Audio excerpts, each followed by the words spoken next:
Les pedí que me ayudaran porque la verdad yo recuerdo en mi juventud que yo viví bajo una presión social bastante fuerte, sobre todo en la escuela. Allá en Chile tú eres cristiano, evangélico, y siempre te catalogan con los pentecostales. O sea, como que los únicos evangelios son los pentecostales. Y allá los pentecostales se caracterizan por tocar con mandolina. ¿No? Mandolina. Entonces cada vez que mis compañeros de colegio me veían, adivinen qué sonido hacían. Regresé en el tiempo. Así me veían y me hacían. Entonces yo pasaba por el patio y a veces eran 10 compañeros ya. En un momento era el curso entero, yo entraba a clases y ya, bueno, y ahí tienes dos opciones. O en realidad te amargas y te dan ganas de golpearlos a todos, ¿verdad? En el nombre del Señor. Ungirlos, ¿verdad? Y lo otro es aguantar, soportar. Y yo leyendo un poco lo que ustedes viven, algunos de ustedes tienen experiencias muy fuertes. Yo doy gracias porque muchos de ustedes se esforzaron en escribir en español. Muchas gracias, porque así yo pudiera entender mejor lo que estaban expresando. Por lo tanto, ser joven y cristiano en la actualidad es todo un desafío para cualquier creyente. Y sobre todo ustedes que están viviendo acá en un país moderno, ¿no? Donde hay una presión social mucho más fuerte. Porque el tratar de ser diferente siempre va a traer consigo rechazo. Y eso sin duda es algo que va a vivir todo cristiano, el rechazo de quienes no comparten lo que tú estás haciendo, que es vivir en la fe, ¿no? En Cristo, por medio de la fe en Cristo. Y eso es algo que ningún cristiano está exento de sufrir rechazo en cualquier área de la vida. Evidentemente en la escuela se sufre cierto rechazo, pero cuando llegas a la universidad a veces el rechazo se incrementa. Y ahí es donde hay universidades donde forman grupos de cristianos, como se van fortaleciendo y uniendo en relación a su fe. Por eso, en medio de una vida de incertidumbres, una de las estadísticas que a mí más me llama la atención es que en la adolescencia, esto quiere decir entre los 15 y los 18 años, se toma aproximadamente el 80% de las decisiones que van a afectar toda tu vida. Tú sales del high school y tienes que estar claro qué quieres ser de adulto, qué quieres estudiar. Pero seamos honestos, ¿cuántos de ustedes cuando terminaron el high school o los que van a terminar el high school saben que quieren ser de adultos? Es difícil, ¿no? Porque hay muchas cosas que podemos ser o lograr. A veces te orientan que es mejor tener una carrera que sea más rentable o una carrera que tenga una mayor demanda laboral, pero tú a veces tienes gustos que no coinciden con ninguna de las dos anteriores, ¿no? Ni tienen demanda laboral ni tampoco son rentables. Entonces, ¿cómo debe de reaccionar un joven cristiano ante la presión social? Y sin duda tenemos que tomar decisiones diarias y a veces tenemos pocas herramientas como jóvenes cristianos para ganar estas batallas diarias. Yo de verdad de corazón espero, y a lo mejor les voy a dar una idea a los pastores o líderes de jóvenes que están acá. Yo espero que hayan tomado a su grupo de jóvenes antes de venir y hayan hecho un compromiso con ellos, les hayan dicho: mira, cada plenaria, cada enseñanza ustedes tienen que darme un reporte. Pues sí, denme un reporte, pongan atención, tomen lo que más ustedes consideran que es importante, hagan un reporte y luego me lo envían.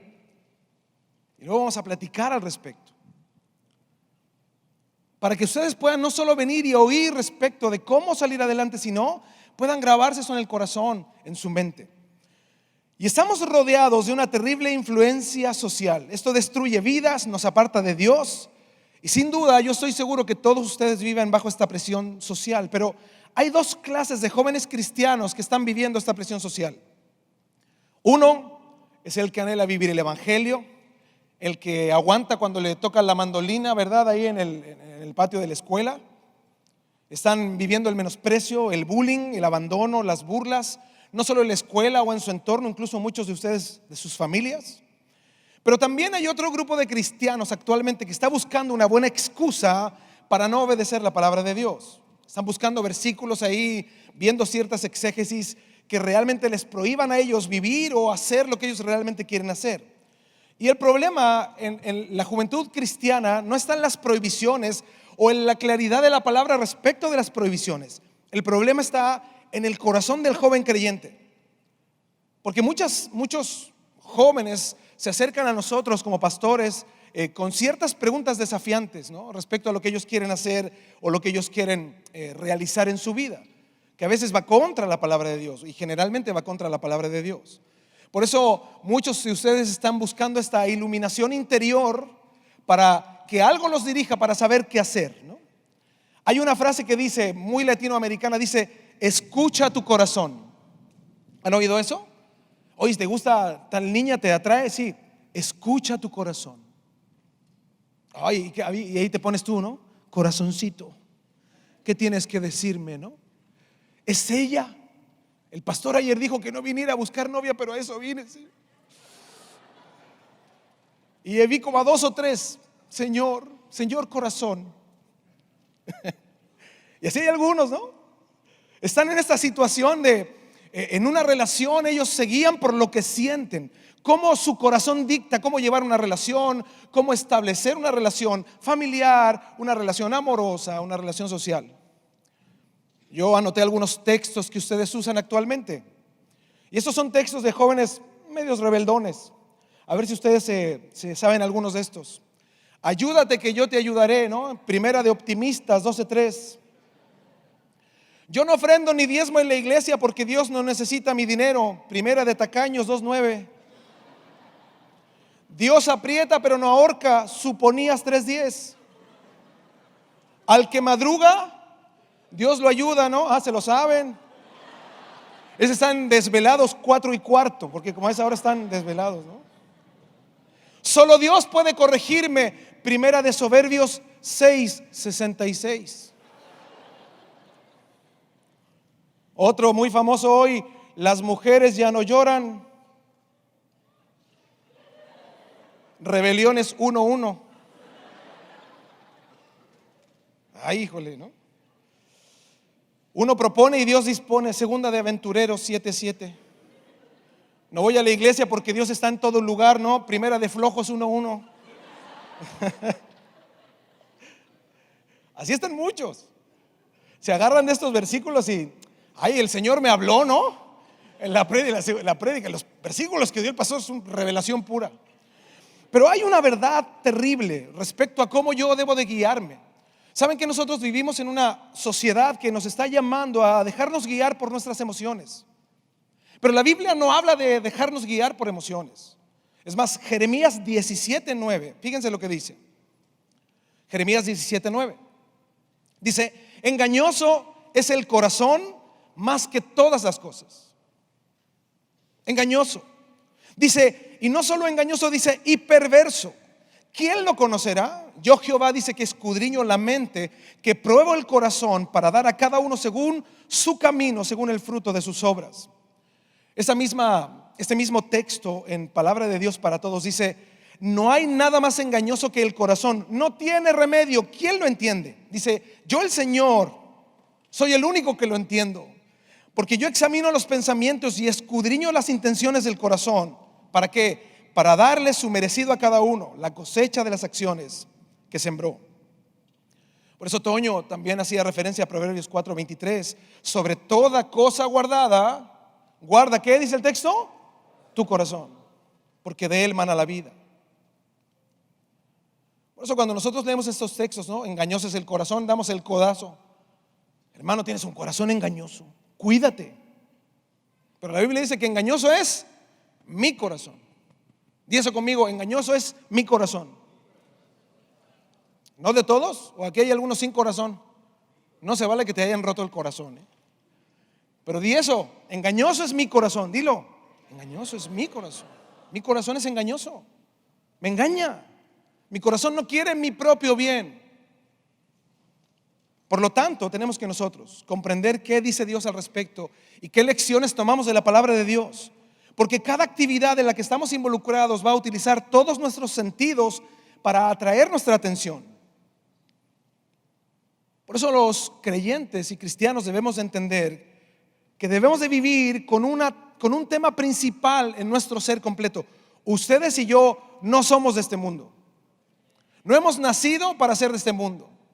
Estamos en el mundo, pero no somos del mundo. Y hoy estamos insertos en una sociedad donde finalmente la influencia y el pensamiento mundano se está infiltrando en la iglesia por medio de la juventud. ¿Por qué por medio de la juventud? Porque la juventud son los más expuestos a las modas y a las tendencias. Un joven cristiano está siendo bombardeado permanentemente con pensamientos que diluyen la santidad de Dios, rebajan a Dios mismo. Asimismo, esto genera que se diluya una relación con Dios, le resta santidad a Dios mismo, nos hace creer que Dios es tolerante con nuestras conductas y conductas pecaminosas. Le restamos importancia a la relación con Dios, a la disciplina cristiana, y vivimos una vida en la iglesia pero sin Dios. Nos congregamos, conocemos toda la liturgia evangélica, pero no está Dios en nuestro corazón. No lo hacemos por Dios, lo hacemos por pertenecer a un núcleo, a un grupo para sentirnos identificados con alguien. Por eso cada semana llegan jóvenes a la iglesia buscando la palabra de Dios, algún versículo para que de alguna manera no se sientan tan mal respecto de su pecado. Un versículo bien claro, con el cual se sientan bien. Que algo no les prohíba sus prácticas, que tenga un texto con buenas ideas para ver si su lujuria pueden mantenerla, para ver si sus vicios pueden mantenerlos, para ver si ellos pueden seguir consumiendo pornografía o si pueden seguir teniendo una y otra novia, o uno y otro novio, mirando con el prisma del mundo dentro de la iglesia. Yo cuando era joven así había un muchacho en la iglesia, le decían Don Juan, no se llamaba Juan, pero le decían Don Juan. Hermana nueva que llegaba a la iglesia, mira, yo creo que tenía una lista así con check, ¿no? Con check ahí, las que estaba con él, las que habían estado con él, las iba chequeando y un sinvergüenza. Y nadie hacía nada. Yo hoy podría decirles muchas cosas respecto de esto, de cómo deben ser nuestras conductas respecto de la Biblia, o hablar de prohibiciones o de parámetros. Pero ¿sabes qué? Si nosotros no miramos dentro de nuestro corazón, si no somos honestos de que estamos siendo influenciados por las modas, las tendencias del mundo, vamos a vivir nuestro evangelio queriendo mezclar esta realidad del mundo y un aparente evangelio. Y les digo algo, Dios los trajo aquí estos días en medio de una tormenta, que está lloviendo bien lindo, a mí me encanta esta lluvia. ¿Sabes con qué propósito? Transformar tu vida, para que no vuelvas a casa o a servir en la iglesia o regreses a tu hogar pensando igual, considerando lo mismo, considerando vivir de la misma manera. Por eso el autor desconocido de Salmo 119, se cree que fue David, algunos piensan que fue Esdras, otros piensan que incluso fue Daniel. Y él dividió este salmo en las letras del alfabeto hebreo. Y el salmista hace una pregunta que en el original está descrito en un tono de angustia. Y sin duda probablemente muchos de ustedes tienen la misma pregunta, el mismo cuestionamiento como jóvenes. Él considera el pecado como una bestia salvaje que lo está destruyendo todo a su paso. Y él está desesperado en querer responder la pregunta de cómo vivir para Dios en medio de una sociedad que te oprime. Un cristiano, un joven cristiano que clama liberación. Estoy cansado de luchar en mis propias fuerzas. ¿Qué puedo hacer, Señor? Vamos a Salmos 119, versículo 9. Yo voy a leer la versión Biblia de las Américas. Y fíjense él cómo se hace preguntas, luego trata de responder a las preguntas, pero él toma una determinación. Salmos 119, 9 dice: ¿cómo puede el joven guardar puro su camino? ¿Cómo puedo yo vivir siendo joven en medio de la presión social? ¿Puedo vivir para Dios? En medio de la impureza moral, en medio de las tendencias de mirar el dinero como poder de independencia. Muchos de ustedes quieren tener dinero para ser independientes, porque así tu papá o tu mamá no tienen control sobre ti. Si tú ganas el dinero suficiente, hasta puedes irte a vivir solo y ya no tienes que pedir nada, ¿no? Consideras la sexualidad temprana como normal. No estás dispuesto a vivir en medio del rechazo. Estás dispuesto a tomar cualquier droga para calmar tu ansiedad. ¿Qué dice el salmista? ¿Cómo puede el joven guardar puro su camino ante estos ataques? Dice: guardando tu palabra. Esta palabra guardando significa viviendo. Esto no habla de un mero conocimiento intelectual, habla de conocimiento y práctica. No solo es leer las promesas de Dios, sino vivir las promesas de Dios. Y es lo que explica a continuación. ¿Cómo él va a guardar la palabra de Dios? ¿Cómo él va a vivir la palabra de Dios? Versículo 10 dice: con todo mi corazón te he buscado. Dice: no me dejes que me desvíe de tus mandamientos. En mi corazón he atesorado tu palabra. ¿Con qué objetivo? Para no pecar contra ti. O sea, él está hablando de leer la Biblia, y no solo leerla, estudiar la Biblia, llevarla a su corazón, bajarla de su mente a su corazón y vivir con las verdades de Dios contra el pecado. Por eso dice el versículo 12: bendito tú, oh Señor, enséñame tus estatutos. Él está orando, clamando: Señor, por favor, ayúdame, yo quiero depender de ti, te ruego que me ayudes. Un corazón humilde, dependiente de Dios. Versículo 13: he contado con mis labios de todas las ordenanzas de tu boca. O sea, no está solo leyendo o escuchando en silencio. Él dice: he contado. Esta palabra en hebreo significa que está hablando en voz alta, está recitando y las está hablando en voz fuerte, recordándole a su ser que depende de Dios y que entiende lo que Dios demanda de él. 14: me he gozado en el camino de tus testimonios más que en todas las riquezas. O sea, la obediencia de un genuino cristiano no es una carga, sino, respecto a lo que dice el salmista, un deleite. Cuando yo recuerdo las promesas de Dios, yo me voy a gozar. Cuando veo la palabra de Dios, su poder, que es tan increíble, tan poderoso, tan grande, yo me voy a alegrar. Y él toma una resolución. Él se determina algo. Versículo 15: meditaré en tus preceptos. Señor, yo voy a ir a Walmart. ¿Cuántos se compraron Biblia en Walmart? ¿Alcanzaron? ¿No? Voy a ir aquí al Walmart, Señor, y voy a comprar una Biblia y un lápiz, ¿no? Para rayarla ahí. No es pecado rayar las Biblias. Meditaré en tus preceptos. Dice: y consideraré tus caminos. Lo que tú llamas pecado, Señor, yo voy a llamarlo pecado. Lo que tú llamas bondad, lo llamaré bondad. Si tú llamas a esto mentira, yo dejaré de mentir, Señor. Yo voy a considerar tus caminos. 16: me deleitaré en tus estatutos. ¿Y cómo termina él esta determinación? Y no olvidaré tu palabra. Wow. Una resolución. Su vida, su mente, su corazón llenos de la palabra de Dios. Meditaré, consideraré. En su corazón además agrega: me regocijaré. Y en sus hábitos: no me olvidaré de tus palabras. Está determinado a que su mente, su corazón y sus hábitos estén llenos de Dios.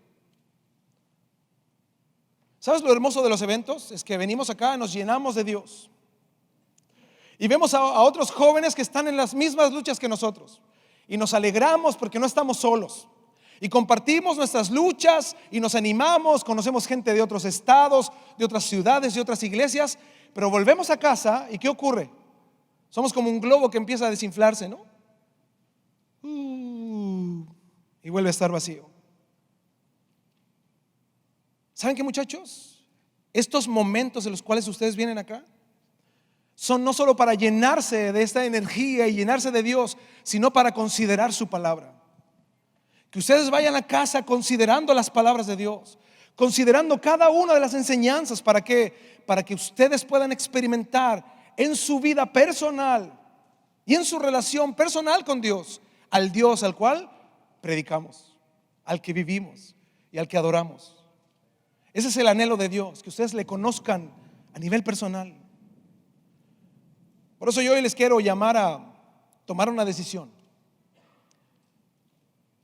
Y yo los quiero llevar a una historia muy interesante. Vamos a profundizar tantito en esto, pero yo se los quiero, o lo quiero exponer de una manera diferente. Es un poco lo que ustedes viven, y ahora ustedes van a ver el porqué.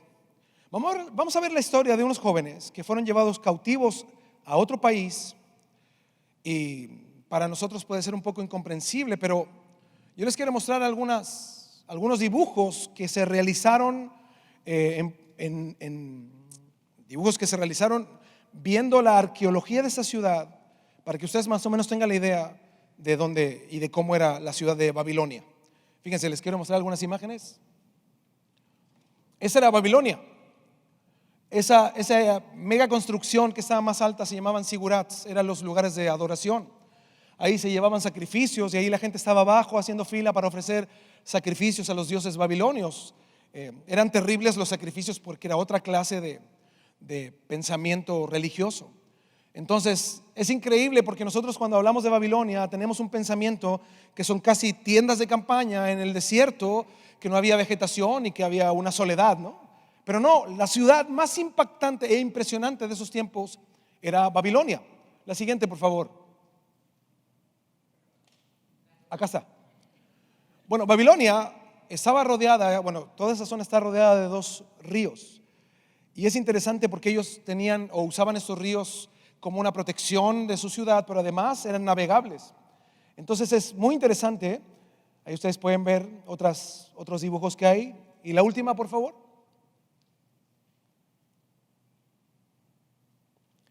Esos pórticos eran la entrada a la ciudad de Babilonia. Es más, una de las 7 maravillas del mundo antiguo eran los jardines colgantes de Babilonia.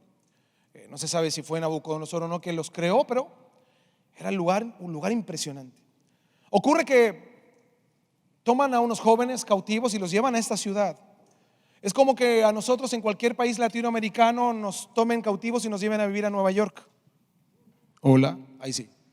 Nos lleven a vivir a Nueva York. Ustedes dicen, hasta gritaron por allá. Me voy a cambiar de estado yo, pastor, porque usted lo dijo. No, yo no he dicho eso. Claro, entonces pasas de una ciudad a una mega metrópoli. Entonces por eso yo los quiero llevar bajo este entendimiento, bajo esta concepción de este destierro de estos jóvenes. Iban a ir a la ciudad más moderna de ese tiempo, al lugar central del mundo, donde estaba el conquistador más famoso de esa historia, de ese tiempo, el lugar más imponente de ese periodo y humanamente hablando era el lugar más grande socialmente hablando, que era Babilonia. Daniel capítulo 1, búsquenlo. Y vamos a leer un poquito esta historia. Probablemente ustedes ya conocen esta historia, pero yo les quiero puntualizar algunos detalles que son muy importantes. Fíjense, Daniel 1, versículo 1.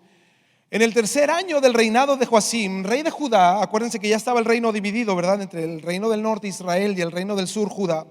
Vino Nabucodonosor, rey de Babilonia, a Jerusalén y la sitió. Esta palabra sitió, sitiar, significa tomar posesión de una ciudad por medio de la opresión. ¿Qué significa esto? Ellos ponían un ejército que rodeaba la ciudad, nadie podía entrar, nadie podía salir, no habían ventas ni comercio alguno, todos los recursos se acababan dentro de la ciudad, por lo tanto la gente, después de un breve tiempo, comenzaba a morir de hambre. Comenzaban a morir. Y esa era una práctica común en esos tiempos de los sirios, de los asirios, de los babilonios, sitiar las ciudades. Es más, si algunos de ustedes a lo mejor saben, cuando Jeremías habla al respecto en sus escritos, él hace referencia a cuando sitiaron Jerusalén. Y Nabucodonosor no fue la primera vez que sitió Jerusalén, lo hizo 3 veces. Entonces él iba, sitiaba la ciudad, moría un montón de gente, los que se rebelaban los mataban. Luego ellos iban, tomaban posesión de otra ciudad, la dejaban tranquila, Jerusalén se levantaba, prosperaba, y ahí venía otra vez Nabucodonosor y la sitiaba nuevamente. Versículo 2. El Señor entregó en sus manos de Nabucodonosor a Joacim, rey de Judá, así como algunos de los utensilios de la casa de Dios. Estos utensilios de la casa de Dios se los llevó a la tierra de Sinar, a la casa de su Dios, colocando los utensilios en la casa del tesoro de su Dios. Fíjense, este texto es muy interesante porque por causa de su pecado, el rey Joacim le dio la espalda al Señor y recibió castigo y disciplina. Dios envía un pueblo violento, un pueblo malvado que aterrorizaba los lugares que ellos invadían, sitiaban estas ciudades, las extinguían, y además, como eran idólatras extremos y asesinos despiadados, tomaban posesión de la ciudad, de su rey, de su gente y de sus bienes. Dios entrega entonces a Jerusalén en manos de Nabucodonosor. Ellos toman algunos utensilios del templo, ¿verdad? Del templo que estaba construido por Salomón, utensilios santos y hechos para honrar a Dios, y llevan a Nabucodonosor, se los lleva a su templo, al templo de su Dios, un falso Dios, para rendir honor y para ofrendar esto como gratitud por la conquista.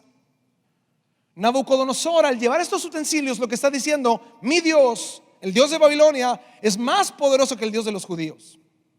Por eso yo traigo los utensilios sagrados de ellos para ponerlos a los pies de mi Dios. Wow. Versículo 3. Entonces el rey Nabucodonosor mandó a Aspenas, jefe de sus oficiales, que trajera de los israelitas a algunos de la familia real y de los nobles.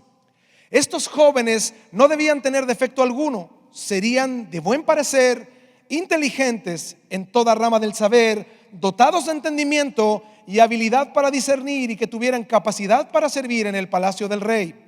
Y le dio órdenes que se les enseñara la escritura y la lengua de los caldeos. Fíjense, un montón de características, pero yo quiero llevarlos a algo muy interesante al respecto. Primero pide jóvenes. ¿Y con qué características? Primero, jóvenes. Segundo, descendientes de la familia real o cercanos, gentes que hayan sido jóvenes bien educados, jóvenes capacitados socialmente, además nobles, o sea, de familias importantes, hijos de gobernadores o de gente influyente en Judá. Además los pide sin defecto físico. Ahí algunos no calificamos, ¿verdad? Y allá no seríamos de los que se llevaron ellos. Sin defecto físico, o sea, de buen aspecto, fueran guapos, vamos. Algunos dijeron, yo califico. Guapos.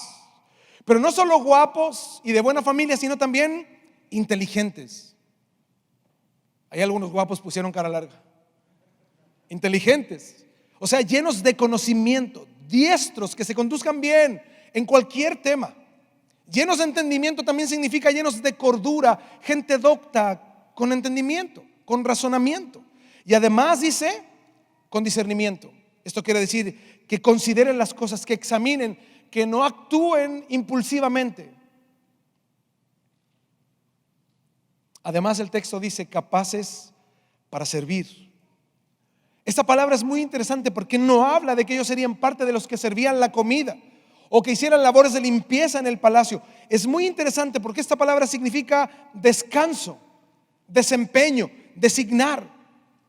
O sea, Nabucodonosor estaba buscando jóvenes de buen aspecto, nobles, de buenas familias, inteligentes, llenos de entendimiento, discernimiento, para descansar en ellos, para asignarles tareas en el gobierno que ellos realicen para que Nabucodonosor pudiera descansar. Inteligente, ¿no? Nabucodonosor toma el futuro de Judá, los futuros gobernadores de Judá, y dice: yo me los llevo, yo los capacito, como además vienen ya dispuestos a servir en esa manera, yo los voy a capacitar a esos jóvenes para que sirvan para mí en labores de gobierno. Y se cree históricamente que eran jóvenes entre 13 y 18 años. Entonces él los toma para que sirvan. Esta palabra significa le dieran descanso en áreas importantes donde él podría disponer de ellos en labores de gobierno. Ahora, ¿por qué jóvenes? La segunda parte del versículo lo responde. Versículo 4. Estos jóvenes no debían tener defecto alguno, serían de buen parecer, inteligentes en toda rama del saber, dotados de entendimiento y habilidad para discernir, y que tuvieran la capacidad para servir, para dar descanso en el palacio del rey. Qué interesante, ¿no? Y le dio órdenes a Aspenas, ¿no?, de que les enseñara la escritura y la lengua de los caldeos. Estas dos palabras nos resumen la intención de Nabucodonosor, porque no es solamente enseñarles a leer y a escribir en su idioma, sino habla de sembrar la cultura de Babilonia en ellos. Es por esto que requería que fueran jóvenes, porque quien está en una etapa de formación moral o conductual tiene convicciones inestables. Ustedes son emocionalmente vulnerables. Hoy se pueden enamorar y en 3 días se les quitó el amor. ¿Se imaginan se casaran con el enamoramiento que tienen hoy? Ay, hasta miran al lado, están cantando y mirando y les salen corazones, ¿no? Pero en 3 días van a llegar a su casa y se les va a olvidar. Algunos, los más enamorados, en 4 o 5, y después vas a mirar a otra niña y otra vez los corazones. Pero ¿tú crees que ese amor que te dura 4 días va a ser perdurable para que estés 30, 40, 50 años con tu esposa? ¿Tú crees que Dios te va a llenar de palomitas? No palomitas, mariposas. porque llenar de palomitas el cine, ¿verdad? No. Te va a llenar de mariposas ahí, y ese es el indicativo de que es la mujer de Dios para tu vida. Hay algunos que se le dan mariposas en el estómago con todas, ¿no? Las hermanas. Ahí no saben, ¿no? ¿Cuál es la elegida? ¿Será ese el indicativo? ¿Una mera emoción? Por eso Nabucodonosor requería de que fueran jóvenes, que estuvieran en esta etapa de formación moral, de convicciones inestables, que ellos estuvieran buscando respuestas, afirmando su corazón, buscando cierto futuro. Nabucodonosor consideró que a los jóvenes era más sencillo moldearlos, manipularlos. ¿Para qué? Para usarlos para sus propósitos. Es por esto que Satanás sabe cuán vulnerable tú eres por ser joven. Satanás lo sabe. Sabe que eres vulnerable. ¿Y qué hace él? Comienza a mezclar tus ideas, las ideas del mundo, entorpece lo que tú quieres hacer para Dios. Siempre cuando tú quieres buscar a Dios vas a tener obstáculos. Siempre. Tú haz cualquier otra cosa y todo es libre, fácil, sencillo. Pero quieres buscar a Dios, va a ser difícil. Va a ser difícil. Siempre que estés aquí en una enseñanza te va a dar más sueño que ver cualquier otra cosa, que ver 17 capítulos seguidos en una serie, ¿no? Estar aquí, y para estar aquí tú tienes que afirmar tu corazón, decir: Señor, ayúdame a poder tomar tu palabra, llevarla, Señor, a mi corazón y vivirla. Es difícil, porque además vivimos en un mundo, en una sociedad donde estamos frecuentemente siendo atacados en nuestra mente. Hay ideologías de género que te quieren hacer o creer normalizar una situación que es totalmente inmoral. Y esto no solo de ahora, hace años. Y el joven que está en esta vulnerabilidad de su carácter va normalizando ciertos asuntos. ¿Con qué objetivo? Encajar en el sistema. Porque si tú hoy eres un cristiano radical, ¿qué te dicen los propios cristianos? Si tú, por ejemplo, dices: no, yo no voy a escuchar música del mundo, ¿qué te dicen los amigos de la iglesia? Ay, qué exagerado, ¿no? No, eres medio fariseo, cuidado. No te vayas a esos extremos, son peligrosos. Si no, yo me estoy guardando para... Ay, no, qué anticuado, ¿no? Dejas redes sociales, haces cualquier cosa para la gente hoy que está tan confundida en este molde del mundo. Tú eres un extraño. Y por eso él llamó a jóvenes. Es increíble como hoy vemos que los jóvenes son atacados por todos lados: la música, redes sociales, incluso la interacción social. Yo veo que cuando mis hijos han entrado a carreras en la universidad para estudiar, tener un título profesional, hay materias que no tienen ninguna relación con lo que ellos están estudiando. Materias que tienen más relación con ideologías, con pensamientos, pero no con lo que ellos necesitan saber. Las modas, las culturas inmersas en el corazón de los jóvenes. Yo les decía ya a los jóvenes en Guadalajara que hay algunos que se cortan el cabello, ¿no? Como CR7. Ahí traen su corte hasta en la ceja, ¿no? Aquí. Es un defecto de la ceja. No, me gusta a mí, es el style, ¿no? Es el estilo. Yo les decía a los jóvenes allá, y hasta adoran al Señor así con el grito de CR7, ¿no? Grito de júbilo, ¡sí! Dicen, no. En vez de grito de júbilo correcto, ahí están bien mimetizados, la cultura. Y ahí se meten en ese problema permanente: ¿quién es el mejor? Y Pelé es el mejor. Es antiguo, ¿no? No saben. Es lo que hemos visto, es nuestra cultura queriéndonos hacer creer muchas cosas, moldeando el corazón y el carácter. Pero en realidad, ¿sabes cuál es el mayor problema de los jóvenes hoy? No quieren ser auténticos. Hoy los jóvenes son copiones, imitadores del resto. Por eso ustedes se dejan guiar por el influencer. Ahí está, ¿no? ¿Con qué combina esto? Y buscan, no sé, un influencer Mallito 2. ¿Con qué combina esto, no? Ay, el jeans tiene que ir con tal cosa. Tengo que ir ahí a una tienda aquí, arroz, ¿no? Voy a ir a arroz a comprar. Es más baratito ahí, pero combino.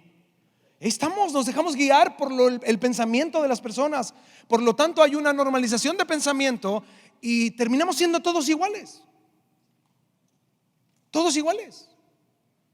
Allá en Chile, yo les voy a contar algunos detalles culturales allá. Llegó una migración muy grande de venezolanos, colombianos. Y allá en Chile teníamos por cultura cortarnos el cabello ya cuando parecíamos árbol, ya árbol sin podar, nos cortábamos el cabello. Y ahí era normal. Te echabas tu gelcito y no se notaba. Pero ahora llegaron las barberías. Ustedes ya las conocen en su mayoría. Las barberías, entonces ahora hay tratamientos faciales para hombres. A mí el otro día me dijeron, yo dije, vengo a cortarme lo poco de pelo que me queda, así que díganme cuánto me van a cobrar, porque siento que es una estafa, ¿no? Digo yo. Lo que me cortan a mí, que me cobren el corte completo, es una estafa. Yo le digo, ¿cuánto me va a salir el corte? Me dice, ¿cómo lo quiere? Corto. Nada más no, sin nada, ¿no? Que me dejaran un tantito. No, dice, es que tenemos un tratamiento para varones, o sea, para hombres. ¿A poco? Le digo yo, sí. Sí, me dice, incluye máscara facial. ¿Máscara facial? Yo no me he echado crema en mi vida y me dicen máscara facial. Máscara facial, masaje, ¿cómo fue que dijo? Masaje capilar. Y dice, y casi, y un trago de cortesía. Casi me dijeron de aquí, y te duermes unos 15 minutos y te despertamos cuando ya estés bien relax, ¿no? Yo le digo, ¿cuánto cuesta eso? No, dice, oferta, $10, ¿no? Para ustedes, $10. ¿En serio? Yo dije, entonces si todo eso por 10, ¿cuánto me cortaría solo el corte, no? A mí, que estoy medio pelón. Sí, dije, unos 3, ¿no? 4. Pero fíjate, ahora todos en nuestro país se cortan el cabello una vez a la semana. Ahora mis hijos andan, papá, ya me toca corte. Pero si te cortaste el lunes, le digo yo, ¿no? Y es el siguiente lunes. No, es que ya me creció. Yo le digo, ¿qué? ¿Te lo ves con microscopio? ¿Con qué? ¿Con lupa? No, ya me creció, dice, ya me tengo que cortar. Entonces la cultura de otros países se metió en nuestro país y se adaptó la sociedad a esa cultura. Ahora tú ves ahí las barberías, los hombres con máscaras de esas negras, ¿no? Esas faciales, con unos cotonetes aquí, unos palos ¿aló? Esos palos de helado aquí en la nariz, ahí viviendo un traguito en una mesa, en una silla de esas de masajes, y ahí están. La cultura. Todos creen que son originales, pero están todos haciendo lo mismo. Todos. Por eso el joven es vulnerable a la cultura. Por eso Nabucodonosor quería que lo primero que hicieran estos jóvenes fue que comenzaran a leer, a hablar y a pensar como los caldeos. Que ellos conocieran el idioma, la cultura y las costumbres de los caldeos, para que fuera borrada su identidad como judíos y se volvieran caldeos de tomo y lomo, como algunos de ustedes, ¿no? Algunos de ellos yo los escucho hablar y hablan, pastor, ¿cómo están, ser? Y después hablan con su cuate, oye, pues órale, pues qué ole y todo, ¿no? Bien, hablan bien español, pero ahí se ponen más agringados, ¿no? Quieren oírse acá como más adaptados a la cultura. Mantengan su idioma, no pierdan sus raíces, no las pierdan. Sean bilingües, eso tiene un mayor valor aún. Sean bilingües. Y les pedimos de favor, nosotros los que ignoramos mucho el inglés, cuando nos acerquemos, hablen en español, porque si no sentimos que nos están hablando mal de nosotros, ¿no? Oh, he's pastor, ¿eh? Y digo, me están hablando mal de mí, ¿no les gustó? Entonces dice el versículo 5, fíjense, el anhelo de él era que ellos aprendieran la cultura, leyeran, conocieran y pensaran como caldeos. Versículo 5, el rey les asignó una ración diaria de los manjares del rey y del vino que él bebía, y mandó que los educaran. ¿Por cuánto tiempo? 3 años, después de los cuales estarían al servicio del rey.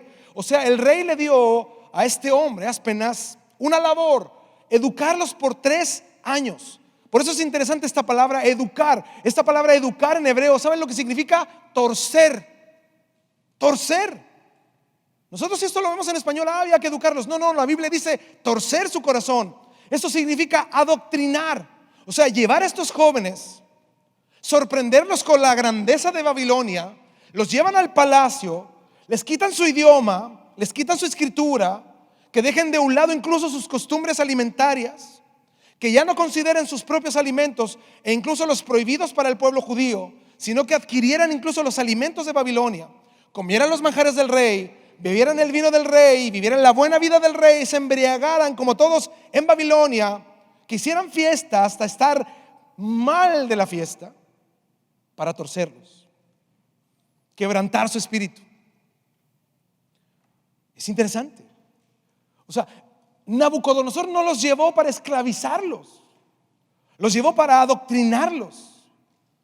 Les ofrece los deleites de Babilonia, las pasiones de Babilonia, la cultura de Babilonia, los pecados de Babilonia, las filosofías de Babilonia. Les quiere quitar su identidad, quiere adoctrinarlos, dejar lo mejor de ellos, pero unirlo con la vida de Babilonia, con lo que ellos estaban ofreciendo. Querían cambiar su manera de pensar, llevarlos a vivir totalmente apartados de Dios y del pueblo de Dios. Nabucodonosor quería que ellos se olvidaran de su Dios, de sus leyes, que fueran moldeados respecto a la cultura en Babilonia, al estilo de vida en Babilonia. Y para esto Nabucodonosor consideró que en 3 años lograría este objetivo. En 3 años. Y se llevó un grupo importante de jóvenes. No fueron solo 4 los que él llevó, fue un grupo importante. Por eso el versículo 6 lo aclara de la siguiente manera: entre estos, o sea, en medio del grupo habían 4 jóvenes distintos. En medio del grupo dice, entre esos estaban Daniel, Ananías, Misael y Azarías de los hijos de Judá. Ustedes no saben quiénes son, a lo mejor porque no conocen sus nombres judíos, sino que conocemos los nombres que le dieron en Babilonia, con excepción de Daniel. Porque no nos olvidemos que en Israel en general el nombre ejercía un patrón en la vida de los judíos. Y a mí me llamó la atención al estudiar estos nombres. Fíjense, Daniel, Ananías, Misael, Azarías. Cuando un nombre en hebreo comenzaba con él, tiene que ver con el Señor. O sea, en su nombre llevaban el recordatorio de Dios, que Dios está presente. Acuérdense, Daniel, Misael, Eliseo, Elías, Ezequiel, en su nombre está el Señor. No te olvides quién es tu Dios. Por eso los nombres de estos 4 jóvenes: Daniel significa Dios es mi juez. Misael, ¿quién es como Dios? Ananías, protegido por Dios, la nube del Señor. Azarías, aquel que escucha al Señor, a quien el Señor ayuda. Dice el versículo 7: entonces el jefe de los oficiales les puso nuevos nombres. A Daniel le puso Belsasar, que Belsasar significa quien protege la vida del rey. A Ananías, Sadrach, significa mandamiento de Acu, el dios de la luna. A Misael, Mesac. ¿Quién es como Acu? Qué increíble, ¿no? Porque Misael, ¿quién es como Dios? Y le ponen por nombre, ¿quién es como Acu, el dios de la luna? Y a Azarías, Abednego, siervo de Nebo, el dios de la sabiduría. ¿Por qué les cambia los nombres? Para borrar su identidad, borrar completamente su identidad, sus mandamientos y ordenanzas de Dios, borrarlas de su corazón y así terminar con la relación entre Dios y ellos. Esto es muy similar hoy, ¿no? Algunos de ustedes llegaron acá, se llaman Josué, pero aquí en Estados Unidos, ¿cómo se llaman? Josh. ¿Cómo se llama? Me llamo Josh Pérez, ¿no? Josh. Josué. No estoy diciendo que esté mal, no me malentiendan, ¿eh? No estoy diciendo que esté mal. Me refiero a cómo la cultura afecta, cómo nos absorbe, cómo la cultura a veces estamos en otro lugar y en vez de nosotros mantener nuestra identidad, que es en Cristo, evidentemente estamos hablando de eso, la perdemos y nos desviamos y nos dejamos llevar por la cultura que nos rodea. Por eso el versículo 8 nos da la respuesta. Lo que tú y yo tenemos que hacer en medio de un mundo, no solo aquí en Estados Unidos, en general, a todos los que nos oyen fuera de Estados Unidos, cómo tenemos que nosotros actuar en medio de una sociedad que nos acecha. Por eso este tema es la batalla social. Versículo 8: Pero Daniel se propuso en su corazón no contaminarse con los manjares del rey, ni con el vino que él bebía, y pidió al jefe de oficiales que le permitiera no contaminarse. Fíjense, a veces vemos estos textos de decisiones trascendentales en las vidas de estos hombres y pensamos que a lo mejor fue una ocurrencia, se le ocurrió, de repente pensó y dijo, pues no, yo no quiero comer, ¿no? Me cae mal la comida de Babilonia. Y no fue así. Esa palabra propuso en su corazón, en hebreo, ¿sabes lo que significa? Que ellos tuvieron que meditar y considerar muchas cosas. Eso significa proponer en el corazón, significa que probablemente ellos se juntaron los cuatro y dijeron, ¿qué vamos a hacer? ¿Vamos a llegar y aceptar esto? Tenemos que orar, porque tenemos que honrar a Dios en medio de esta sociedad. No estamos aquí por casualidad. Yo te digo algo, tú no estás aquí por casualidad. En serio. Aunque a lo mejor tus papás te trajeron de niño, a lo mejor naciste aquí, no estás aquí por casualidad. Estás aquí hoy porque Dios tiene un propósito contigo. No lo dudes, no lo dudes. No es casualidad tu vida, ni lo que vives, ni lo que has vivido. Dios tiene un plan. Y todo lo que has vivido es parte de su plan. ¿Y qué hizo ahora estos cuatro jóvenes? Oraron juntos, consideraron qué hacer, meditaron, clamaron al Señor, pero no fue una ocurrencia. Lo que hicieron ellos fue en verdad poner este momento en las manos del Señor y depender de Dios en medio de esto. Ellos decidieron que en medio de un ambiente lleno de presión, lleno de aparentes manjares, lleno de hostilidad, donde todos vivían en oposición a Dios, en oposición a su propia fe, en oposición a sus creencias, tomaron la decisión de no contaminarse con los pecados de Babilonia, no contaminarse con los deleites que les ofrecía la cultura en Babilonia, y decidieron en Babilonia ser fieles a Dios. Qué decisión, ¿no? Yo me imagino a estos jóvenes orando juntos, diciendo, Señor, fortalécenos. Y le decían, Señor, aquí estamos rodeados de una cultura que nos quiere asediar, pero yo necesito y necesitamos ser fortalecidos por ti. Queremos serte fieles, Señor. Queremos ser fieles a ti. Ayúdanos. Ayúdanos. Danos gracias, Señor, con el jefe de los oficiales. Es hermoso este texto. A lo mejor ustedes no lo pueden entender, pero lo que ellos están haciendo, ellos están poniendo su vida por causa de su fe. El desobedecer a un mandato de Nabucodonosor significaba la muerte. La muerte. Y así es como ustedes y nosotros, los más adultos, tenemos que vivir dependientes de Dios. Sabemos que somos débiles. Miren, nosotros les hablamos de tentaciones, de problemas, de adversidades, de oposición. Les digo algo, nosotros también las tenemos. Todos los pastores que estamos aquí también sufrimos tentación, también sufrimos opresión social, también tenemos batallas. Todos, no estamos exentos de eso. No crean que nosotros ya alarmamos y estamos aquí dando simplemente algo respecto a nuestro ejemplo porque ya no lo vivimos. No, seguimos y seguiremos experimentándolo hasta que muramos, porque estamos en un cuerpo de carne que es tentado y que es vulnerable. Por eso este congreso se llama Vencedor, porque nosotros podemos vencer por causa de Él, no por la nuestra. Nosotros podemos obtener victorias por causa de Jesús, no por nuestras fuerzas. Por eso el que traigamos una playera que diga vencedor significa, Señor, yo quiero ser dependiente de ti. En todas las áreas de mi vida, depender de ti. Y yo creo que ese era el clamor de Daniel. Yo me imaginé una oración de ellos. Yo escribí lo siguiente. No está en la Biblia, es un pensamiento. Yo pienso que a lo mejor oraron así. Señor, yo quiero vivir para tu gloria en medio de un mundo que me presiona, en medio de un mundo que me tienta, que es atractivo, que está forzándome, orillándome y me presiona cada día. Ten misericordia de mí, Señor. Ten misericordia de nosotros. Fortalécenos, porque yo quiero vivir aferrado a ti cada día de mi vida. Fortalece mi vida. Yo no me quiero contaminar con la cultura. Aunque vivo en medio de una cultura que me asedia, no quiero ser contaminado por ella, ni por sus costumbres, ni con la comida, ni con el vino de este mundo. Sé que tú venciste. Por eso yo clamo al vencedor, ayúdame, fortaléceme, que cada día de mi vida, hasta el último respirar, te adore con todo lo que soy. Ayúdame, Señor. Eso se trata de proponer en el corazón. Es depender de Dios. Es poner una determinación en mi ser que yo voy a depender del Señor en todo lo que hago. Mira, yo quiero aclararte algo respecto de estos textos. Daniel no se opuso a que le cambiaran el nombre.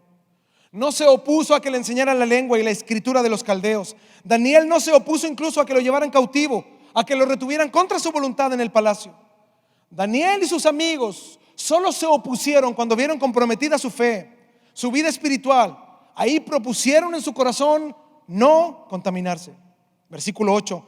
Pero Daniel se propuso en su corazón no contaminarse con los manjares del rey, ni con el vino que él bebía, y pidió al jefe de los oficiales que le permitiera no contaminarse. Esta palabra pidió en hebreo significa que habló y explicó su fundamento espiritual del por qué él no quería comer ni contaminarse con la comida del palacio. No nos olvidemos que en estas culturas comer o compartir la comida con alguien significaba compañerismo. Y él sabía que si comía de la comida del palacio, él estaba formando un compañerismo con la cultura de Babilonia. ¿Te imaginas lo que significaba rechazar al rey? Y decirle a quien fue designado por el mismo rey que te dijera cuáles eran los parámetros y decirle que no lo ibas a hacer. Los podían considerar como rebeldes.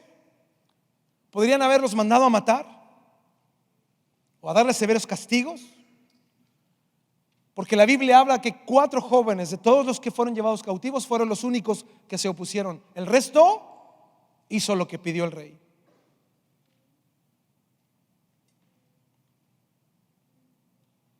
Es fácil a veces cuando nos vemos comprometidos con la cultura o hay situaciones en nuestra sociedad que nos oprimen, pensar que Dios nos abandonó. Cuando las cosas van mal, muchos jóvenes dicen: no, Dios no está conmigo, Dios no me ama, me abandonó y me dejó. ¿Te imaginas estos jóvenes exiliados, secuestrados de Jerusalén? Ellos pudieron haber dicho: ¿por qué yo voy a arriesgar mi cuello para un Dios que me abandonó? Voy a comer la comida del rey, voy a disfrutar este momento. Pero ellos sintieron y entendieron que todo lo que vivían y estaban viviendo era propósito de Dios. Jóvenes, lo repito, todo lo que has vivido hasta hoy es propósito de Dios. Es más, tus depresiones, los abusos que has vivido, los problemas morales que has experimentado, el abandono, el bullying, con todo, aunque no lo creas, Dios tiene un plan. Dios tiene un plan, no lo dudes. Dios siempre ha estado ahí. Incluso cuando no has creído en Él, Dios siempre estuvo ahí. Qué maravilloso es nuestro Dios. Daniel sabía que la petición tenía un costo, pero ellos dijeron: hasta aquí llegamos, esa es nuestra condición. Todo lo demás lo aceptamos, pero el relacionarnos con Dios para nosotros es fundamental. Versículo 9. Dios concedió a Daniel hallar favor y gracia ante el jefe de los oficiales. ¿Quién le concedió favor y gracia? Dios mismo. Porque ellos no actuaron bajo motivaciones de mariposas en el estómago, sino apegados a la palabra de Dios. Apegados. Y Dios mostró su favor ante ellos. Versículo 10. Y el jefe de los oficiales dijo a Daniel: temo a mi señor el rey, porque él ha asignado su comida y su bebida. ¿Por qué ha de ver sus rostros más pálidos que los de los demás jóvenes de su edad? Así pondrían en peligro mi cabeza ante el rey. O sea, si ustedes están más delgados y anímicamente peor que el resto, me van a matar a mí. Versículo 11. Pero Daniel dijo al mayordomo, a quien el jefe de los oficiales había nombrado sobre Daniel, Ananías, Misael y Azarías: te ruego que pongas a prueba a tus siervos por 10 días y que nos des legumbres para comer y agua para beber, que se compare después nuestra apariencia en tu presencia con la apariencia de los jóvenes que comen los manjares del rey, judíos también que estaban con ellos. Y haz con tus siervos, dice, según lo que veas. Versículo 14. El mayordomo los escuchó en esto y los puso a prueba por 10 días. Después de los 10 días, dice el versículo 15, el aspecto de ellos parecía mejor y estaban más rollizos. Eso significa saludables y fuertes. Más rollizos que todos los jóvenes que habían estado comiendo los manjares del rey. Así que el mayordomo siguió suprimiendo los manjares y el vino que debían beber y les daba legumbres. ¿Por cuánto tiempo? 3 años.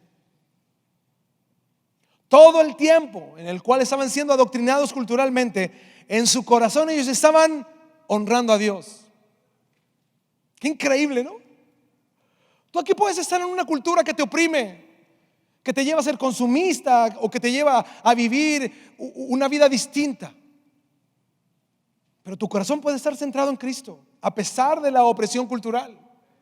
Tu corazón puede estar postrado a los pies de Dios siendo joven, a pesar de todo y a pesar de todos. Y Dios los respaldó. Fíjense el versículo 17, ¿cuál fue el respaldo de Dios? A estos 4 jóvenes Dios les dio, fíjense, ¿qué les dio? ¿Quién les dio? Dios. ¿Qué les dio? Conocimiento e inteligencia en toda clase de literatura y sabiduría. Además, Daniel entendía toda clase de visiones y sueños. ¡Wow! ¿Se imaginan qué utilidad tenían estos jóvenes para Nabucodonosor? ¿Se imaginan? Versículo 18. Después de los días que el rey había fijado para que fueran presentados, el jefe de los oficiales los trajo ante Nabucodonosor. Venía la entrevista, ¿no? A ver si les daban la residencia.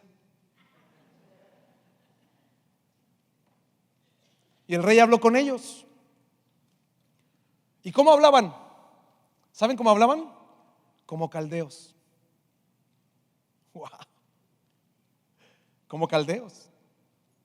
Los interrogó. Conocían toda la historia de los caldeos, toda la historia de Babilonia. Sabían todo respecto de la cultura. Les hizo preguntas de administración, de logística. Los vio y ¿cómo se sintió? Feliz. Feliz. Pero ellos sabían todo, conocían todo, hablaban como ellos, pero no eran iguales a ellos. No eran. Estaban en medio de ellos, pero no eran como ellos.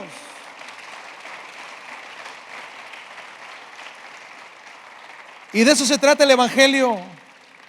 Estamos en el mundo, pero no somos del mundo. No somos del mundo. No lo somos. Dice, y de entre todos ellos no se halló a ninguno como Daniel, Ananías, Misael y Azarías. Y entraron pues, ¿a qué? A darle descanso al rey, a cumplir labores de administración en Babilonia. 20. Y en todo asunto de sabiduría y conocimiento que el rey les consultó, los encontró, ¿cuántas veces? 10 veces superiores a todos los magos y encantadores que había en todo su reino. Y este versículo me vuela la cabeza. A lo mejor ustedes no lo entienden. Daniel estuvo allí hasta el primer año del rey. ¿Saben lo que significa eso? Daniel sirvió a 5 reyes. A 5 reyes.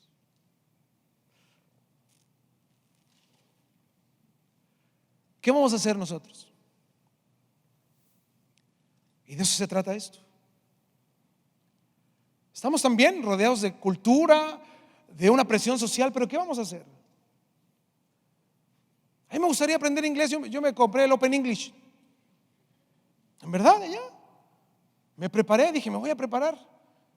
Pero hasta el to be me aprendí. Y yo creo que no me lo aprendí. Me costó. Estudien, prepárense, sean lo mejor de lo mejor.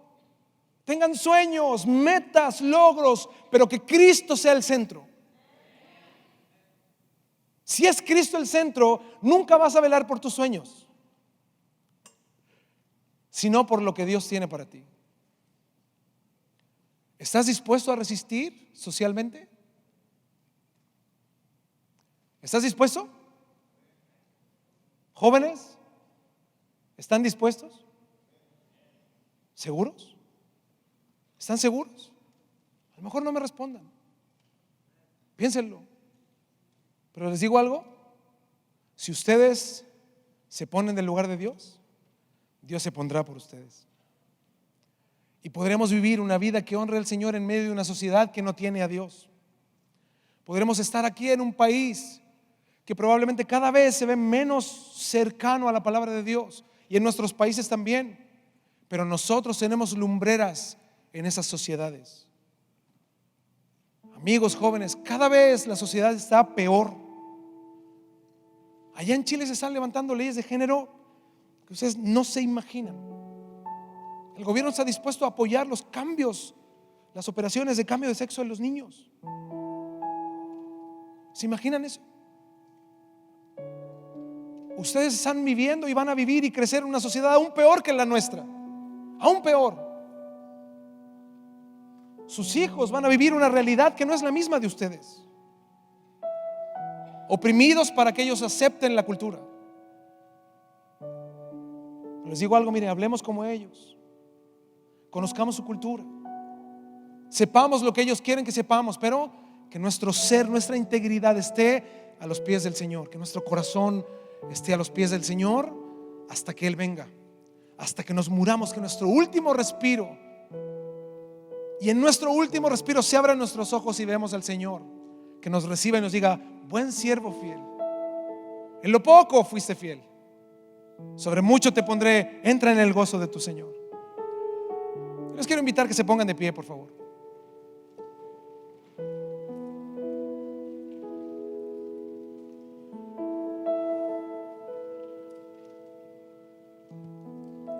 Yo les quiero invitar a que hagamos algo con mucho respeto. Con mucho respeto. Mira, nuevamente, con mucho respeto. Pon tu mano con mucho respeto en el hombro de quien está al lado tuyo. En su hombro, con mucho respeto. Así los dos, para los dos lados. Mira, ahora no vas a orar por ti. Vas a orar por quien está al lado tuyo. ¿Y sabes qué vamos a orar? Pídele al Señor, dile: Señor, fortalece a mi amigo, a mi amiga. Fortalécenos, Señor. Como lo hizo Daniel con sus amigos. Fortalécenos, Señor, en medio de una sociedad que nos oprime, en medio de una sociedad que nos quiere ahorcar con su cultura. Que podamos vivir para tu gloria en medio de una sociedad que no quiere nada contigo. Que podamos ser, Señor, lumbreras en una sociedad que te rechaza. Así que si gustas, puedes comenzar a orar por tu amigo, por tu amiga, por quien está al lado tuyo. No ores por ti, ora por los demás. Ora por los demás, como Daniel, que él propuso en su corazón, y esa palabra nos enseña algo tan sencillo: un acuerdo entre los demás, de apoyarnos, de ser amigos, de levantarnos, de orar unos por otros, y que Dios nos fortalezca. Ayúdanos, Señor, somos débiles, no podemos solos. No podemos solos, Señor, ayúdanos. Fortalécenos, Señor, en medio de una presión social que nos inunda. Fortalécenos, Señor. Ten compasión de nosotros, ayúdanos, somos vulnerables delante de ti. Somos débiles, Señor, nos reconocemos débiles. Por eso ayúdanos, Señor. Te damos gracias, Señor, te damos gracias.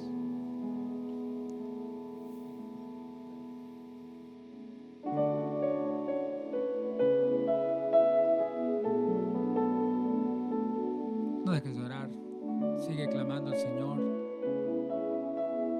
En este mismo espíritu, en este mismo ambiente, le adoramos, le exaltamos.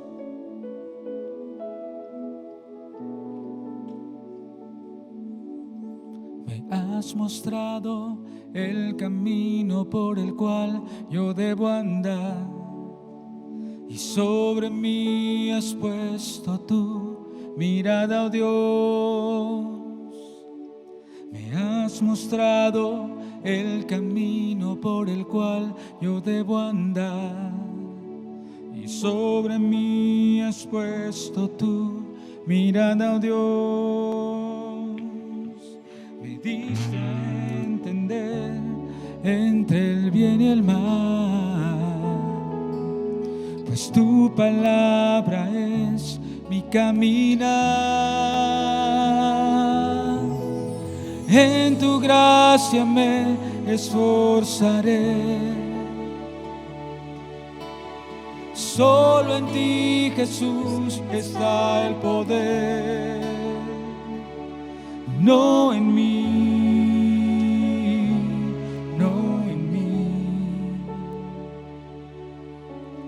Quiero en ti permanecer.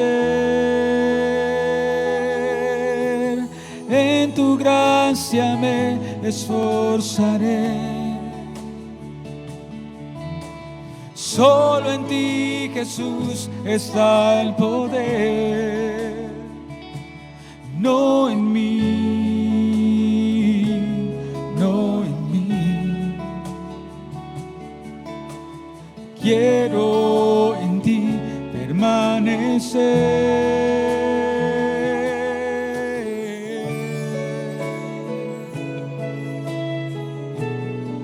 Quiero en ti permanecer.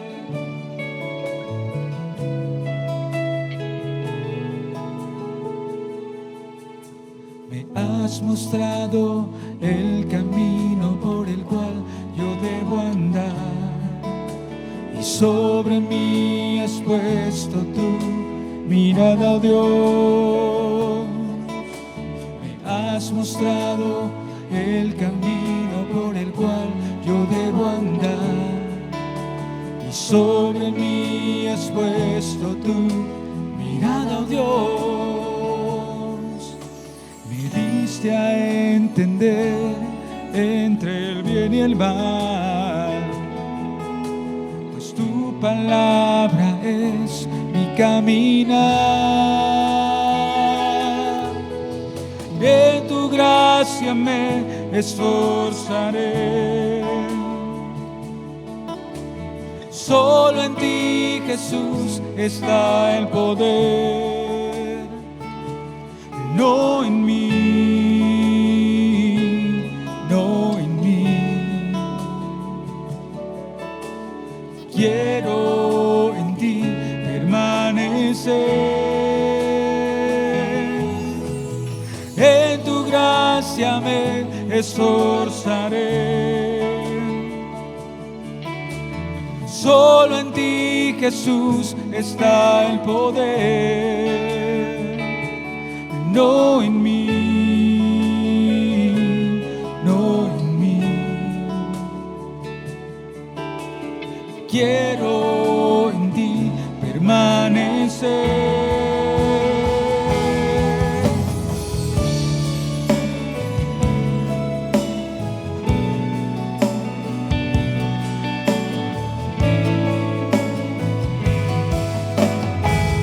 Cántalo fuerte. En tu gracia me esforzaré. Solo en ti, Jesús, está el poder, no en mí, no en mí. Quiero en ti permanecer. En tu gracia me esforzaré. Solo en ti, Jesús, está el poder, no en mí, no en mí, no en mí, no en mí. Solo en ti, solo en ti, solo en ti.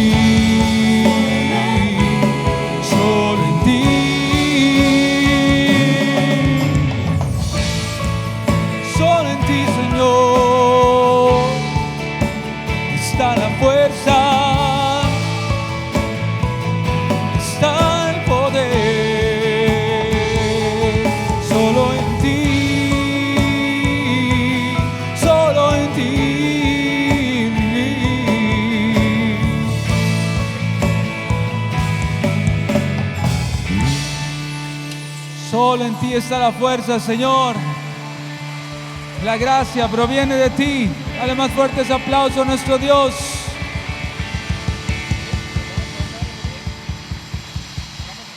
Siempre nos acordaremos de la gracia del Señor, amén.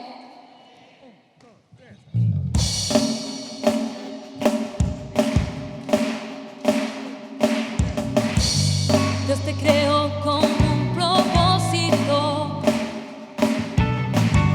Tu vida no es una casualidad. Un día se acabarán tus fuerzas y la vejez llegará. No te olvides de tu Creador. Honralo en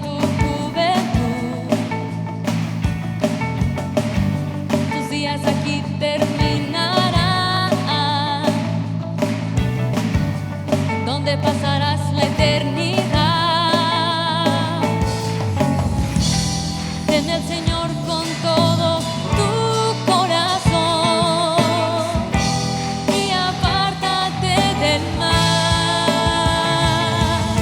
Acuérdate de tu Creador en los días de tu juventud. Búscalo, confía en Él, no te apoyes en tu propia prudencia. Acuérdate de tu Creador en los días de tu juventud. Búscalo, confía en Él, no te apoyes en tu propia prudencia.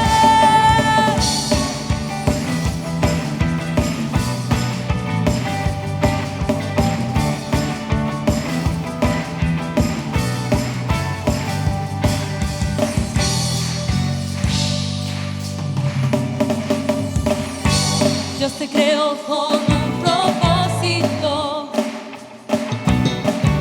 Tu vida no es una casualidad. Un día se acabarán tus fuerzas. No dejes llegar. No te olvides de tu Creador.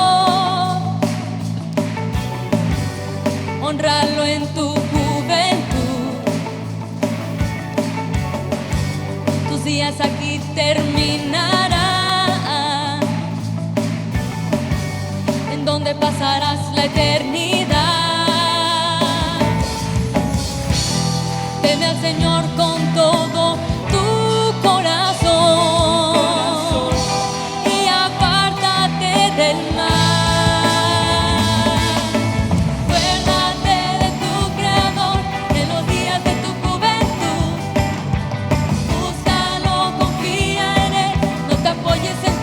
Prudencia. Acuérdate de tu Creador en los días de tu juventud. Búscalo, confía en Él, no te apoyes en tu propia prudencia.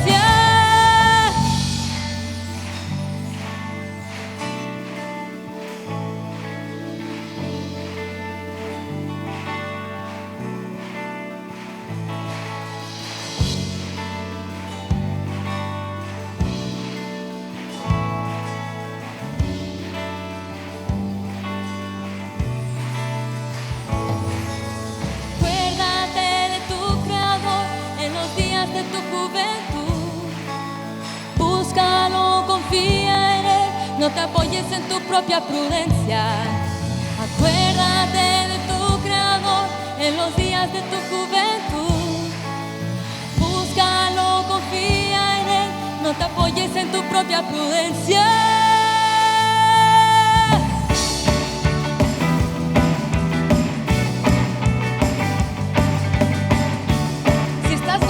Que el Señor te creó, te invito a que saltes con nosotros.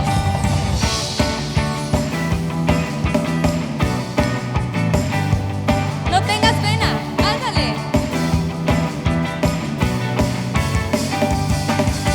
Acuérdate de tu Creador en los días de tu juventud. Búscalo, confía en Él, no te apoyes en tu propia prudencia.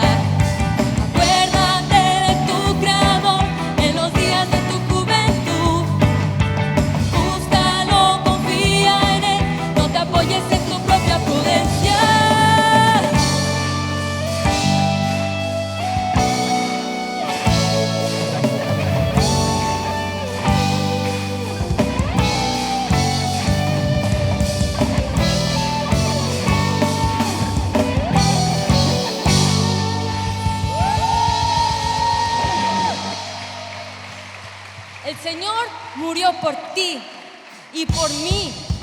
Si tú crees en eso, ¿puedes alzar tus palmas conmigo?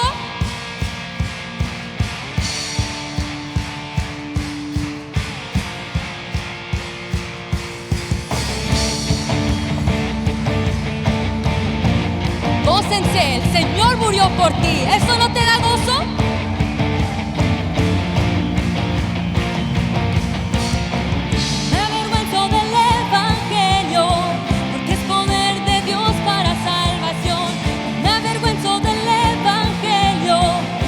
Poder de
vivirá. ¿Qué dice? Porque en el Evangelio la justicia de Dios se revela por fe y para ver cómo está escrito, mas el justo por la fe vivirá. Porque en el Evangelio la justicia de Dios se revela por fe y para ver cómo está escrito, mas el justo por la fe vivirá. Mas el justo por la fe vivirá. Mas el justo por la fe vivirá. Mas el justo por la fe vivirá.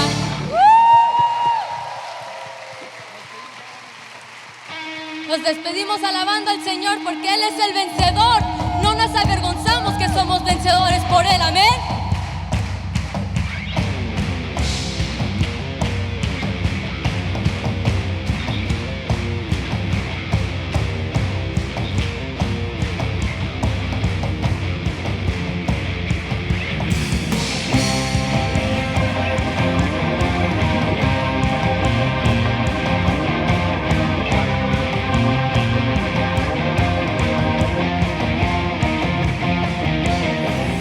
El león de Judá es el Cordero de Dios.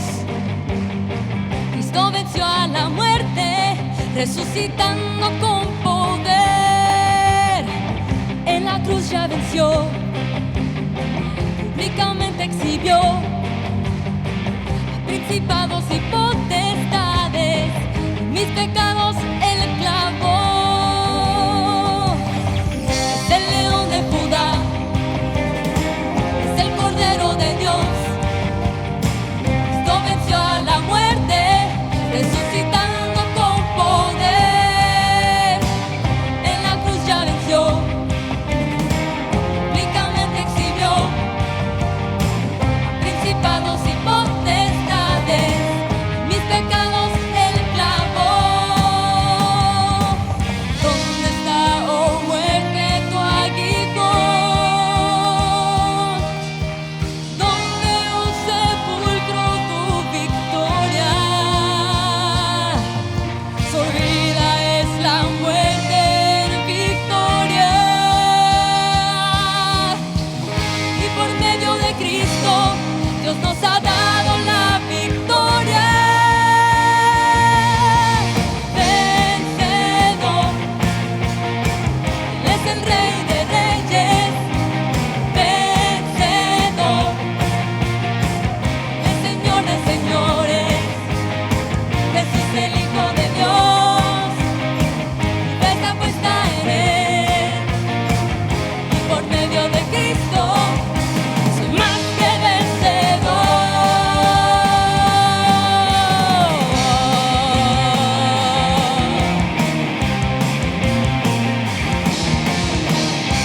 Por su sacrificio en la cruz estamos firmes en su amor. Amén.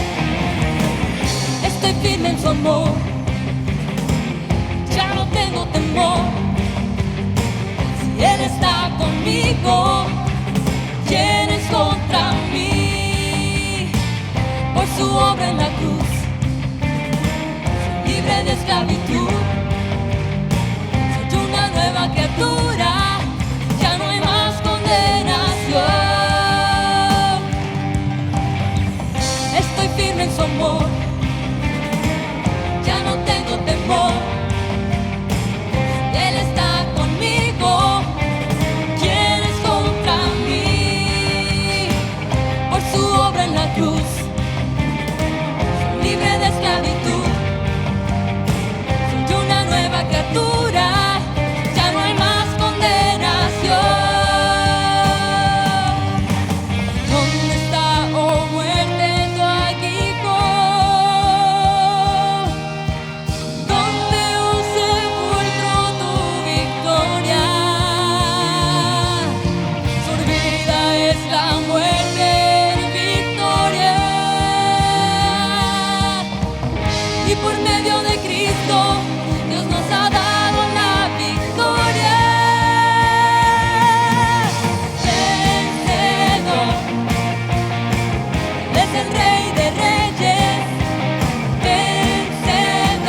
Cristo.